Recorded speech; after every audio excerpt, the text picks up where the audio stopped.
जय हिंद, जय महाराष्ट्र। आपण पाहत आहात वैविध्यपूर्ण बातम्या विशिष्ट मानलेले कमी कालावधीत लोकप्रिय झालेले आम्ही लोकप्रतिनिधी महाराष्ट्र न्यूज चॅनल। मी मुख्य संपादक प्रसाद।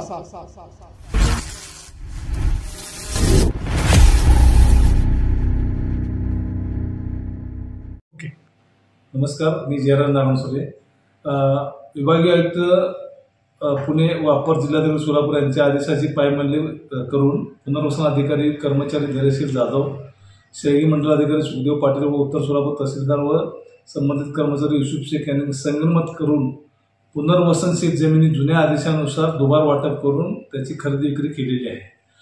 2021 साली माननीय विभागीय आयुक्तांनी आदेश दिले होते की बाबा दुबार वाटप करायचं नाही पुनर्वसनमध्ये। तर जे दोन लाभार्थी होते तर त्यांचं नाव असं आहे की सदर प्रकरणी मौजे भाटेवाडी तालुका उत्तर सोलापूर येथील शेतजमीन गट नंबर 10 क्षेत्र 4.98 आर पैकी 2 प्रकल्पग्रस्त येथील जीजी धोंडू जेदे कोंडीबा धोंडू जेदे यांनी सदर गटातील 2.2 हेक्टर व 2.2 हेक्टर असे वाटप झालेले आहे।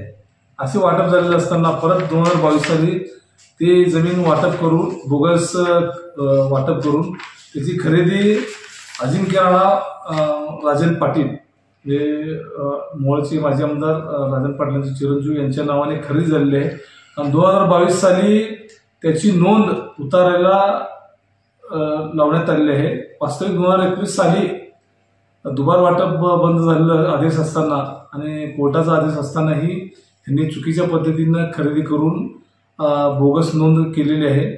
त्या प्रकरणी अप्पर जिल्हाधिकारी साहेब सोलापूर, कलेक्टर साहेब, त्याचप्रकारे विभागीय आयुक्त, लोकायुक्त आणि माननीय मुख्यमंत्री माननीय चंद्रकांत महसूल मंत्री बावनकुळे साहेब यांना आणि तक्रारी अर्ज दिलेला आहे।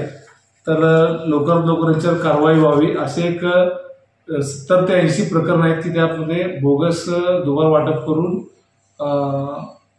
लोकांना आणि शासनाची फसवणूक केल्याप्रकरणी सुखदेव पाटील मंडलाधिकारी, पुनर्वसन कर्मचारी धैर्यशील जाधव आणि उत्तर सोलापूर तहसीलदार व संबंधित कर्मचारी युसुफ शेख यांच्यावर फौजदारी कारवाई करावी व त्यांना या प्रकरणी आदेशाची पायमल्ली करून केल्याप्रकरणी पुनर्वसन अधिकारी धैर्यशील जाधव, शेळगी मंडल अधिकारी सुखदेव पाटील व उत्तर सोलापूर तहसीलदार व संबंधित कर्मचारी युसुफ शेख यांनी संगनमताने जे बोगस दुबार वाटप केले आहेत असे 70 ते 80 प्रकरणे आहेत।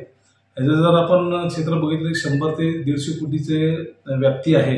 तर ह्या सर्वांवर फौजदारी दाखल करून यांना शासन सेवेतून बडतर्फ करावे अशी मागणी केलेली आहे।